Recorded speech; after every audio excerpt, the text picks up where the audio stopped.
नमस्कार दोस्तों, स्वागत है आपका हमारे YouTube चैनल पर। सब्सक्राइब करें हमारा YouTube चैनल और शेयर करें हमारी वीडियोस। दोस्तों, आज हम शुरू कर रहे हैं बॉटनी का कुछ पार्ट, जिसमें हम बॉटनी का कंटेंट आपके लिए लेके आए हैं, जो कि आपके लिए हेल्पफुल होगा आपके टेट एग्ज़ाम के लिए। तो चलिए शुरू करते हैं हमारा आज का वीडियो लेक्चर। इसमें हम देखेंगे कि बेसिक बॉटनी के बारे में जानेंगे, साइंस ऑफ बॉटनी, बॉटनी क्या होती है और बॉटनी जो है वो किस तरह का विज्ञान है। सबसे पहले हम बात करेंगे बायोलॉजी। बायोलॉजी जो है वो स्टडी ऑफ लिविंग ऑर्गेनिज्म होती है। The study of living organism is called biology. आपको ये बात ध्यान में रखनी है।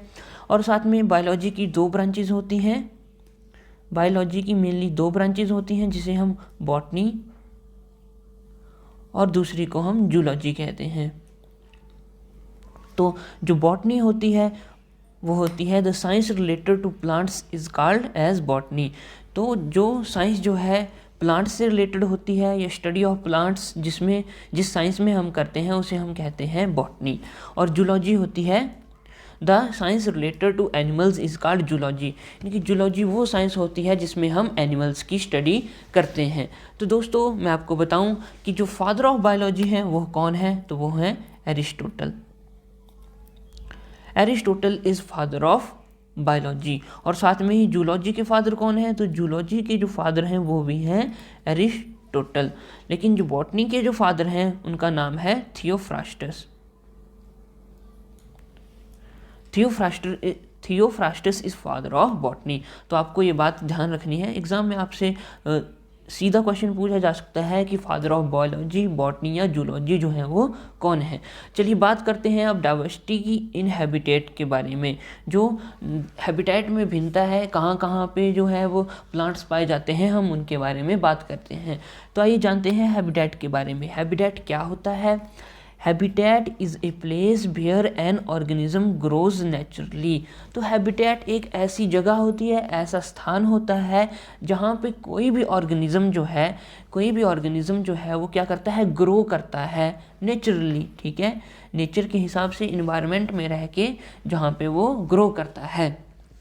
जैसे कि जो पेड़ हैं वो जंगल में ग्रो करते हैं, तो उनका हैबिटेट क्या हो गया? उनका हैबिटेट हो गया जंगल या फॉरेस्ट। ठीक है, इसी प्रकार हम पढ़ेंगे कि किस किस प्रकार के हैबिटेट होते हैं।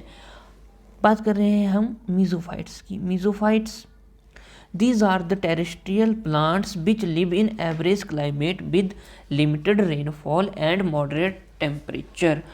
जो प्लांट हैं, ऐसे प्लांट हैं टेरेस्ट्रियल मतलब ज़मीन पर उगने वाले प्लांट्स।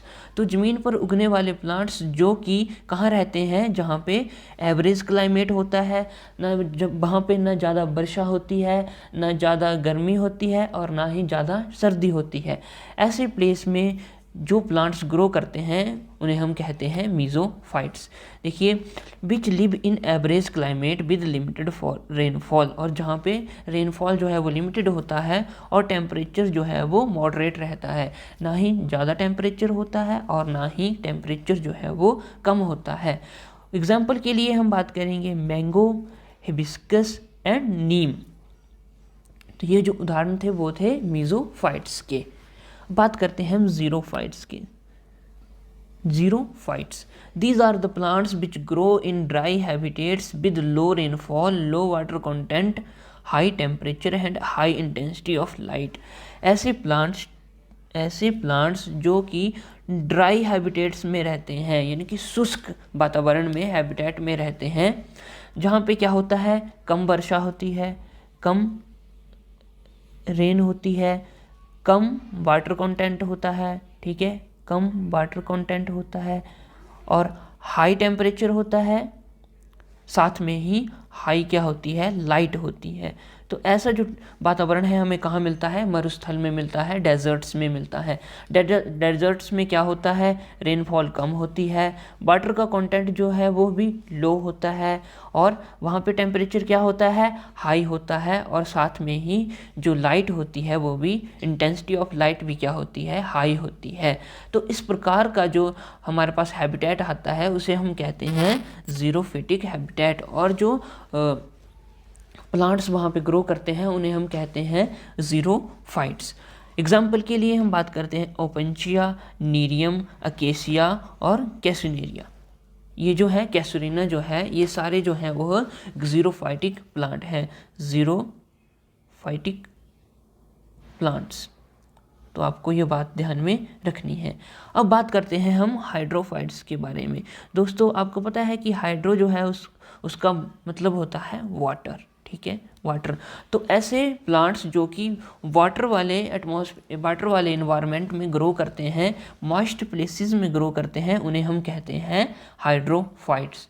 यहाँ पे लिखा है plants growing in water and moist places are known as hydrophytes. They live in freshwater pools, ponds, lakes, rivers and also in marine water। ठीक है, ऐसे प्लांट्स जो कहाँ फ्रेश वाटर में उगते हैं, पूल्स में, पॉन्ड्स तालाबों में, लेक्स झीलों में, रिवर नदियों में, और कहाँ पे मैराइन वाटर यानी कि समुद्र के पानी में भी या नमकीन पानी में भी उग सकते हैं। दे में either float freely on the surface of water और सबमर्ज्ड कम्प्लीटली। इनकी ये जो प्लांट है वो पानी के ऊपर तैर भी सकते हैं, ठीक है, पानी के ऊपर क्या कर सकते हैं, फ्रीली तैर सकते हैं, और पानी के अंदर भी पूरे के पूरे पानी से कवर भी होते हैं। एग्जाम्पल के लिए हम बात करेंगे पिस्तिया की, ठीक है, पिस्तिया हो गया हमारा, पिस्तिया, इकॉर्निया हो गया, बेलिसनेरिया हो गया और हाइड्रिला हो गया। ये सभी जो एग्जाम्पल हैं वो है हाइड्रोफाइट्स प्लांट्स के। अब बात करते हैं नेक्स्ट की हेलोफाइट्स। हेलो का मतलब होता है salt,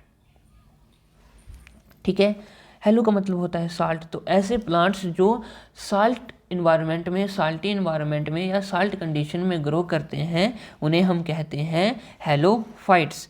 these are the plants growing in the saline habitat. ऐसे प्लांट जो कि सेलाइन हैबिटेट में ग्रो करते हैं उन्हें हम कहते हैं हेलोफाइट्स।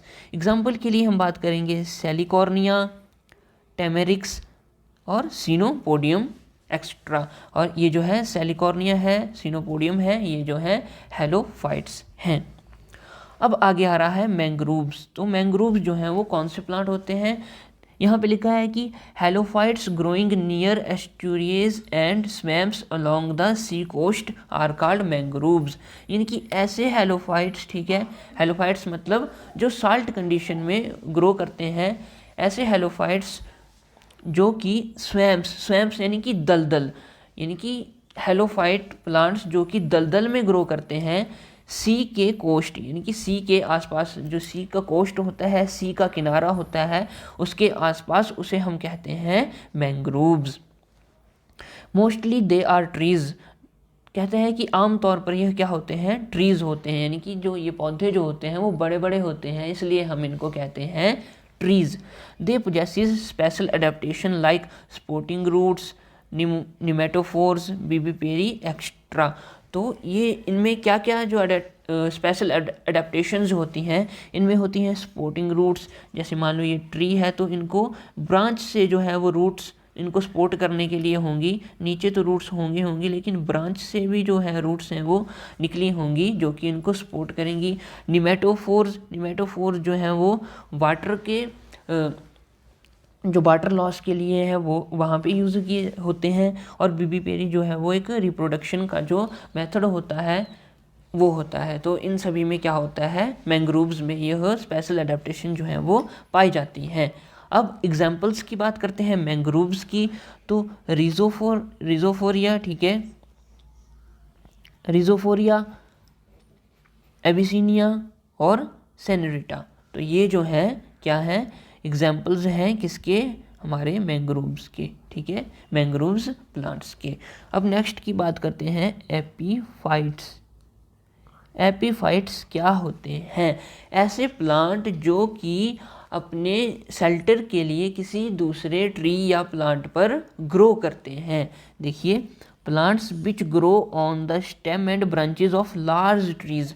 ऐसे प्लांट जो कि स्टेम यानी कि तने या ब्रांचेस शाखाओं पर उगते हैं लार्ज ट्री की फॉर शेल्टर, अपने रहने के लिए, उन्हें हम क्या कहते हैं, एपीफाइट्स। तो यहाँ पे स्टेम्स की बात की गई है, स्टेम की बात की गई है, ब्रांचेस की बात की गई है, किनकी, जो बड़े पेड़ होते हैं उनकी, किसके लिए, शेल्टर के लिए, यानी कि ऐसे प्लांट जो कि अपने शेल्टर के लिए, अपने रहने के लिए किसी दूसरे पेड़ों की स्टेम या ब्रांच पर ग्रो करते हैं, उन्हें हम कहते हैं एपीफाइट्स। उन्हें हम क्या कहते हैं, epiphytes.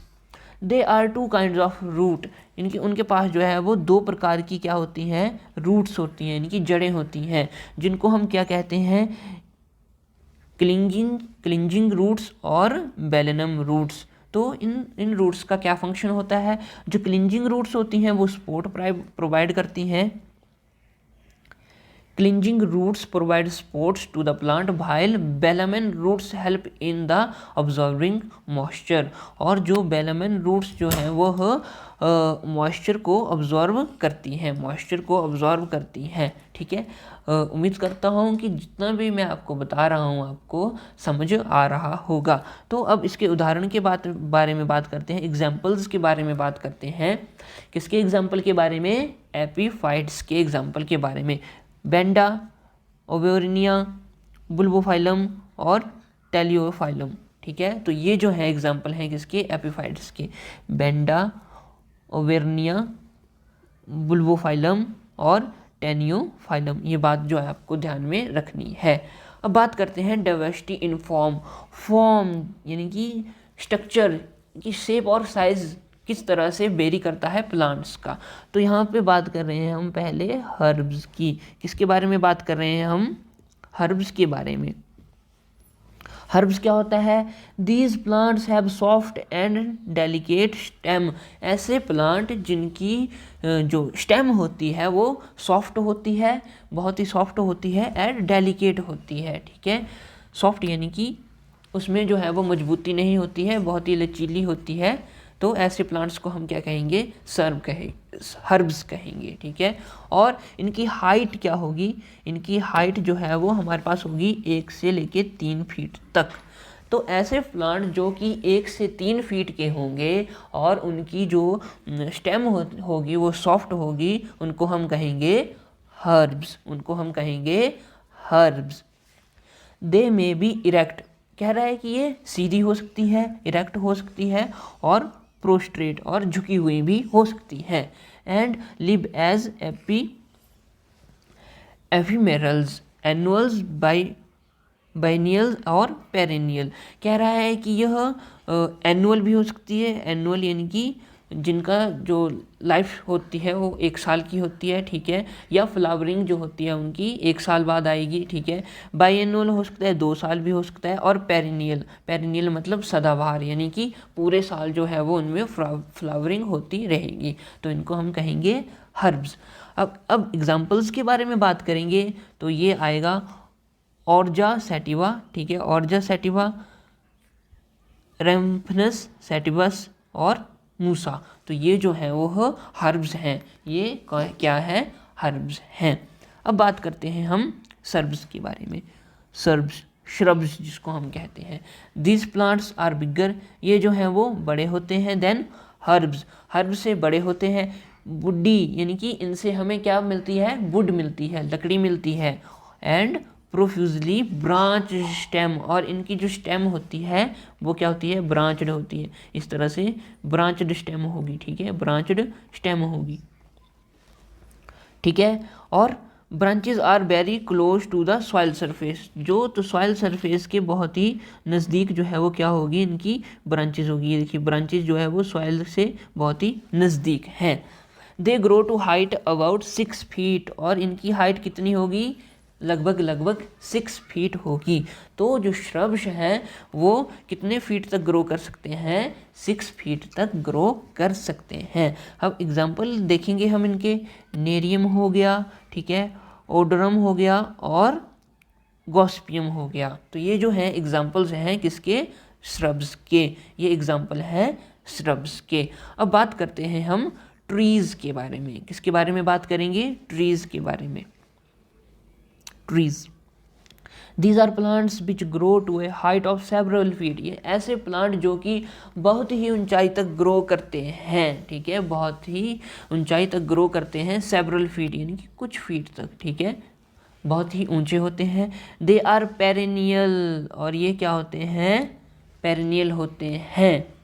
They have hard and woody stem, इनकी स्टेम क्या होती है, हार्ड होती है, और इनकी स्टेम से हमें क्या मिलती है, लकड़ी मिलती है।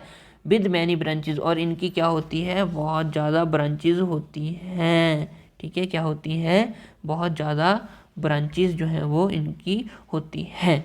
तो ऐसे प्लांट्स जिनकी बहुत ज़्यादा ऊंचाई होती है और जिनकी स्टेम जो है वो बहुत ही मजबूत होती है और जिससे हमें लकड़ी मिलती है, और उनकी ब्रांचेस क्या हैं, उनकी ब्रांचेस जो हैं वो बहुत ज़्यादा ब्रांचेस होती हैं, ठीक है। तो अब इनके एग्जाम्पल के बारे में हम बात करेंगे। एज अ डी रेटा इंडिका, जो कि नीम का साइंटिफिक नेम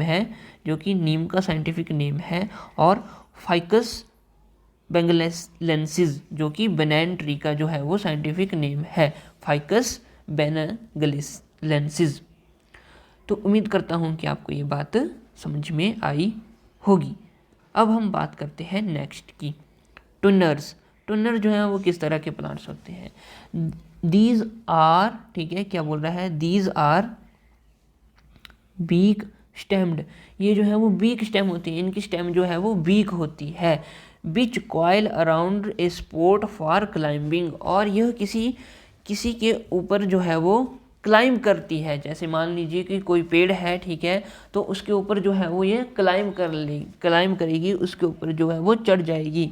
क्यों, स्पोर्ट प्राप्त करने के लिए, स्पोर्ट यानी कि सहारा लेने के लिए, ठीक है। तो ऐसे प्लांट्स को हम क्या कहेंगे, ट्विनर्स। एग्जाम्पल है डियोस्कोरिया, डोलिकस और लबलब। ये जो है लबलब जो है वो आपको ध्यान में रखना है, ये क्या होते हैं, ट्विनर्स होते हैं। आगे है लेंस, क्या है, लेंस। दीज आर वुडी ट्विनर्स, ये भी ट्विनर्स होते हैं लेकिन यह वुडी होते हैं, यानी कि इनसे हमें क्या मिलती है, लकड़ी मिलती है। तो ये कौन कौन से होते हैं, बोहिनिया हो गया, वेलेंटिलेगो हो गया, टीनोस्पोरा हो गया और हिप्टेगे हो गया। तो ये जो क्या है, लाइनेस है। लाइनेस क्या होते हैं, वुडी ट्विनर्स होते हैं। अब लाइफ स्पैन के बारे में बात करते हैं। कहता है कि एफीमरल्स क्या होते हैं, these are the herbs which complete their life cycle within a few weeks of favourable period. ऐसे हर्ब्स जो कि अपना लाइफ साइकिल कब कंप्लीट करते हैं, विद इन फ्यू वीक्स, कुछ ही हफ्तों में इनका लाइफ साइकिल जो है वो ख़त्म हो जाता है। तो उसको हम क्या कहेंगे, एफीमेरल्स। एग्जाम्पल्स के लिए हम बात करेंगे यहाँ पर ट्रिबुलस सोलेनम ज़ैंथोकार्पम। तो ये जो है ट्रिबुलस सोलेनम ज़ैंथोकार्पस, ये जो है वो एफीमेरल हर्ब्स हैं। अब बात करते हैं कि एनुअल, ठीक है। These are herbaceous plants which live for a season और for a period of 1 year, यानी कि ऐसे प्लांट्स, ठीक है, ऐसे हर्बेशियस प्लांट्स जो कि एक सीजन के लिए जीवित रहते हैं, सिर्फ एक जीवित के लिए, और सीजन जो हो सकता है वो 1 साल का भी हो सकता है। यानी कि ऐसे हर्बेशियस प्लांट्स जो कि एक साल तक जीवित रह सकते हैं, उनका लाइफ साइकिल जो है वो 1 साल तक होता है।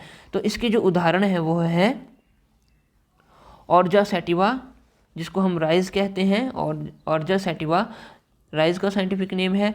ट्रिटिकम वुल्गैरी, भीट। देखिए, आपको पता है कि जब हम भीट उगाते हैं तो वह एक सीजन तक 6 महीने में रेडी हो जाती है, फिर हमें उसको क्या करना पड़ता है, काटना पड़ता है, और उसके बाद फिर नेक्स्ट सीजन में उसे फिर से हम उगाते हैं। इसी तरह राइस में करते हैं। और जिया मेज़ जिसको मेज़ कहते हैं, उसमें भी ऐसा ही होता है कि वो उसका लाइफ स्पैन जो होता है, या लाइफ जो होती है उसकी, वो 1 सीज़न तक ही होती है।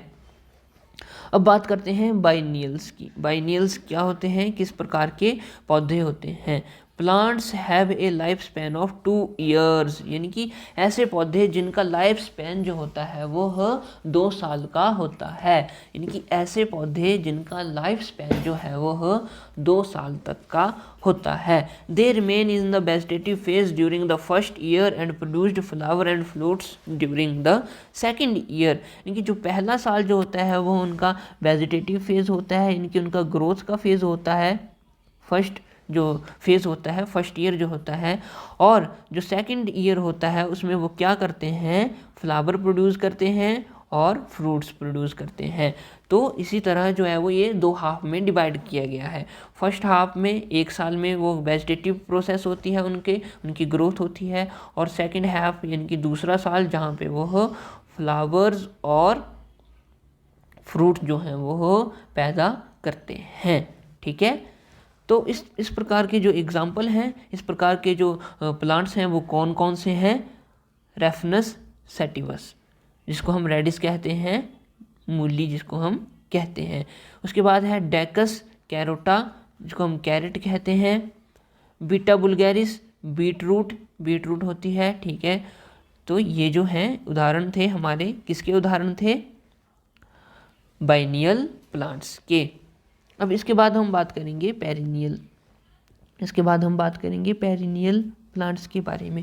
These are that plants which live for beyond 2 years, यानी कि ऐसे प्लांट्स जो कि 2 साल से ऊपर तक जो है वो जीवित रहते हैं, यानी कि जिनका लाइफ स्पैन जो है वह 2 साल से अधिक होता है, उन्हें हम कहेंगे पेरिनियल। उन्हें हम क्या कहेंगे, perennial. They are generally shrubs और ट्रीज। ये क्या हो सकते हैं, श्रब्स भी हो सकते हैं और ट्रीज भी हो सकते हैं। अब एग्जाम्पल की बात करेंगे, मैंगीफेरा इंडिका जिसको हम मैंगो कहते हैं, एड्रेटा जिसको हम नीम कहते हैं, और फाइकस जो कि बनैन ट्री है। ठीक है, तो ये क्या होंगे, यह पेरिनियल प्लांट्स होंगे। यह क्या होंगे, पेरिनियल प्लांट्स होंगे। अब बात करते हैं डाइवर्सिटी इन न्यूट्रिशनल मेथड। अब न्यूट्रिशन के आधार पर जो प्लांट्स हैं वो किस तरह से डिवाइड हैं। देखो, ऑटोट्रॉप्स, ये तो आपको पता है, ऑटो मीन्स खुद, जो अपना भोजन खुद बनाते हैं उन्हें हम कहते हैं ऑटोट्रॉप्स। ठीक है, फोटो ऑटोट्रॉप्स, ठीक है, ऐसे animal are green plants and some pigmented bacteria जो कि अपना फूड खुद बनाते हैं थ्रू फोटोसिंथेसिस, उसे हम कहते हैं फोटो ऑटोट्रॉप्स। क्या कहते हैं, फोटो ऑटोट्रॉप्स। आगे है chemo autotrophs. Some non pigmented bacteria get energy by performing chemical reaction. कुछ ऐसे बैक्टीरिया होते हैं जिनमें पिगमेंट नहीं होती है और वह अपनी एनर्जी जो है, ठीक है, एनर्जी जो है वो कहाँ से, केमिकल रिएक्शन से लेते हैं, तो उन्हें हम क्या कहते हैं, कीमो ऑटोट्रॉप्स। क्या कहते हैं, कीमो ऑटोट्रॉप्स। जैसे कि सल्फर बैक्टीरिया हो गया, नाइट्रीफाइंग बैक्टीरिया हो गया और आयरन बैक्टीरिया हो गया। तो यह जो है वो कहाँ से भोजन प्राप्त करते हैं, सल्फर से करेंगे, ये नाइट्रोजन से करेगा और ये जो है वो आयरन से करेगा।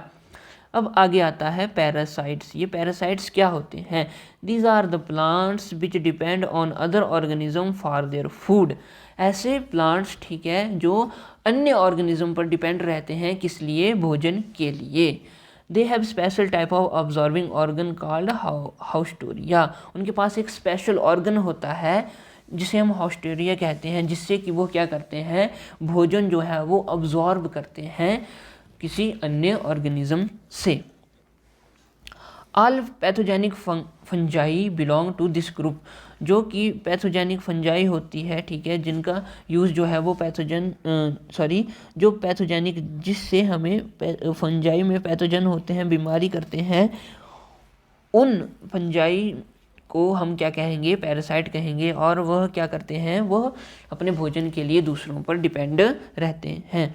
जैसे कि फाइटोपथोरा हो गया, ठीक है, फाइटोपथोरा जो है वो क्या करती है, लेट ब्लाइट ऑफ पोटैटो करती है। पुक्सीनिया हो गया, ये वाइट रस्ट, जो रस्ट होती है, ठीक है, भीट रस्ट जो बीमारी है उसको पैदा करती है। यूस्टिलेगो हो गया, ये जो है वो पैथोजेनिक फंजाई हैं। Some angiospermic plant also live as parasites on the stem or roots of other plants. Some angiospermic plants, कुछ एंजियोस्पर्मिक प्लांट जो हैं वो also live as a parasite, वो भी पैरासाइट की तरह जो है वो अपना जीवन व्यतीत करते हैं, आप ये कह सकते हैं। On the stem of roots of other plants, किस पे जीवन व्यतीत करते हैं? किसी दूसरे अन्य प्लांट्स की स्टेम और रूट्स पे। They may be total stem parasite, जैसे कि कैस्कटा जो हो गया एक स्टेम पैरासाइट है, वो क्या करता है? स्टेम पे जो है लिव करता है, ग्रो करता है किसी अन्य प्लांट की। टोटल रूट पैरासाइट रेफ्लेशिया हो गया, ठीक है, बेलेनोफोरा हो गया और ओरोबैंकी हो गया। पार्शियल स्टेम पैरासाइट, जो कि पार्शियल स्टेम यानी कि वो पूरी तरह से स्टेम पर डिपेंड नहीं होते हैं, लेकिन उन्हें स्टेम पर डिपेंड रहने की ज़रूरत होती है, जैसे कि कैस्था हो गया, लोरेंथस हो गया, बिक्सम हो गया। और पार्शियल रूट पैरासाइट यानी कि जो ऐसे पैरासाइट्स जो रूट्स पर डिपेंड रहते हैं, वो हो गया सेंथेलम अल्बम, सेंथेलम अल्बम, ठीक है, सेंथेलम अल्बम। अब बात करते हैं हम सैप्रोफाइट्स की। सैप्रोफाइट्स कौन से ऑर्गेनिज्म होते हैं? दीज आर द प्लांट्स, ऐसे plants which absorb nutrients from dead, जो कि डेड और डिकेइंग ऑर्गेनिक मैटर से न्यूट्रिएंट्स जो हैं वो ऑब्जॉर्व करते हैं, यानी कि अपने खाने के लिए, ठीक है, जिंदा रहने के लिए किस पे डिपेंड होते हैं? डेड और डिकेइंग ऑर्गेनिक मैटर, जो मृत जीवी होते हैं, मरे हुए जो जीव होते हैं उन पर, और जो कि डिके यानी कि गल सड़ गया जितनी भी चीज़ें होती हैं उन पे डिपेंडेंट होते हैं। मैनी फंजाई जैसे कि रिजोपस हो गया, म्यूकर हो गया, अगैरिकस हो गया। अगैरिकस आपको पता है मशरूम को कहते हैं। तो ये जो हैं वो सैप्रोफाइट्स हैं। और फ्यू एंजियोस्पर्म भी हैं, जैसे मोनोट्रोपा हो गया, न्यूटिया हो गया। ये इस प्रकार के एंजियोस्पर्म जो हैं उन्हें हम क्या कहते हैं? सैप्रोफाइट्स कहते हैं। दोस्तों ये आपको ध्यान में रखना है, यहाँ से आपका एक क्वेश्चन जो है वो बन सकता है कि इनमें से कौन सैप्रोफाइट है, ठीक है, कौन जो है वो पैरासिटिक है, या फिर कौन जो है वो हमारा ऑटोट्रॉफिक है, ठीक है। अब बात करते हैं आगे नेक्स्ट टर्म की, जो है वो सिम्बायोइट्स। सिम्बायोइट्स जो हैं वो क्या होते हैं? These are the plants which belong to two different species, ऐसे प्लांट्स जो कि दो डिफरेंट स्पीसीज से मिलके जो हैं वो बने हुए होते हैं, but live in close physical association, ठीक है, यानी कि जो दो अलग अलग स्पीसीज होंगी, ठीक है, दो अलग अलग, मान लीजिए एक कोई प्लांट है, ठीक है, ये कोई प्लांट है और एक ये दूसरा किसी और ही स्पीसीज़ का प्लांट है, ठीक है, और ही स्पीसीज़ का प्लांट है। जब ये दोनों आपस में रहेंगे, टुगेदर आपस में रहेंगे, तो उस प्रोसेस को हम बोलेंगे सिम्बायोसिस, ठीक है, सिम्बायोट, ठीक है, सिम्बायोसिस यानी कि दो अलग अलग स्पीसीज़ के प्लांट्स जो हैं वो क्लोज रिलेशन में रह रहे हैं, एक दूसरे के साथ रह रहे हैं, किस लिए? अपनी ज़रूरतों को पूरा करने के लिए, ठीक है। दे depend on each other for food and shelter, ठीक है, एक दूसरे पर निर्भर है। मान लीजिए कि ये जो है प्लांट है, ये इससे फूड ले रहा है, ये इससे फूड ले रहा है, जबकि ये जो प्लांट है वह इसके ऊपर ही ग्रो कर रहा है ताकि इसको जो है वो शेल्टर मिल सके। तो इस प्रकार की एसोसिएशन को हम क्या कहेंगे? सिम्बायोट और सिम्बायोसिस, ठीक है। यहाँ पे इन्होंने उदाहरण दिया है, फॉर एग्जाम्पल इन लाइकन्स में क्या होता है? द एल्गल पार्टनर फाइकोबायोट, जो लाइकन्स में होती हैं, लाइकन्स में क्या क्या होता है? दो चीज़ें होती हैं, एक होती है एल्गी होती है और दूसरी क्या होती है? दूसरी होती है फंजाई। क्या होती है? फंजाई या फंगस। तो इसमें क्या होता है, जो हमारा एल्गी होता है, ठीक है, एल्गी पार्टनर होता है, वह जनरली बिलोंगिंग टू क्लोरोफाइसी और cyanophyceae provide nutrient to the, तो ये एल्गी क्या करता है? फंगी को क्या करता है? न्यूट्रिशन प्रोवाइड करता है, न्यूट्रिशन, ठीक है। फंजाई को क्या देता है? न्यूट्रिशन देता है। क्या देता है? न्यूट्रिशन देता है। और जबकि फंगल पार्टनर, जिसको हम माइकोबायोट कहते हैं, विच जनरली मेंबर ऑफ एस्कोमाइसीटीज और बेसिडियोमाइसीटीज एंड डेरिवेटिव्स और उसके डेरिवेटिव्स के, तो वो क्या करता है, उसको शेल्टर देता है। तो फंजाई क्या करती है, शेल्टर देती है। फंजाई क्या करती है, शेल्टर देती है किसको, एल्गी को। देखिए for example in lichens the algal partner generally belonging to the chlorophyceae cyanophyceae provide nutrient to the fungal partner. तो फंगल पार्टनर को क्या करते हैं ये, फंगल पार्टनर को क्या करता है ये, न्यूट्रिशन प्रोवाइड करता है, ठीक है।